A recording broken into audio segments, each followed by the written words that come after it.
Varicose veins వ్యాధికి కేవలం 30 నిమిషాల్లో చికిత్స. కాల్ చేయండి 9989527715. ఖమ్మం జిల్లా ఎర్రుపాలెం మండలం బనిగండ్లపాడు ప్రజాపాలన కార్యక్రమంలో పాల్గొన్నారు డిప్యూటీ సీఎం భట్టి విక్రమార్క. అధికారంలోకి వచ్చి నెల కూడా కాలేదు, అప్పుడే కొందరు ప్రతిపక్ష నేతలు విమర్శలు చేస్తున్నారని మండిపడ్డారు భట్టి. 10 ఏళ్లలో ఏమీ చేయలేకపోయిన బీఆర్ఎస్ ప్రజలు వాతలు పెట్టి పంపించారన్నారు. బీఆర్ఎస్ ప్రభుత్వం ఖజానా ఖాళీ చేసినా కూడా కాంగ్రెస్ ప్రభుత్వం సంపద సృష్టించి ప్రజలకు పంచుతుందన్నారు.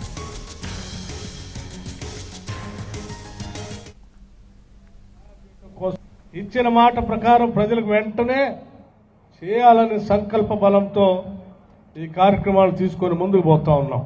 దీంట్లో నాకు తెలుసు రాష్ట్ర వ్యాప్తంగా ప్రధానంగా ప్రజలంతా ఎదురు చూస్తున్నటువంటి ఇంకా కొన్ని కార్యక్రమాలు, వాటికి సంబంధించి కూడా కార్యాచరణ ప్రణాళికను తయారు చేయడం కోసం మీ అందరి దగ్గర నుంచి అప్లికేషన్లు తీసుకొని వాటన్నింటినీ కూడా క్రోడీకరించి వాటిని కూడా అమలు చేసే కార్యక్రమం త్వరలోనే మొదలు పెడతాం.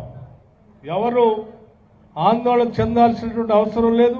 అందుకోవాలనుకున్నటువంటి వాళ్ళు అవి రాకుండా ఉంటే బాగుండని కోరుకునేటువంటి వాళ్ళకు కూడా చెప్తా ఉన్నాను, మీ కోరికలు నెరవేరవు, ఇక్కడ తప్పనిసరిగా చేస్తాం. మేము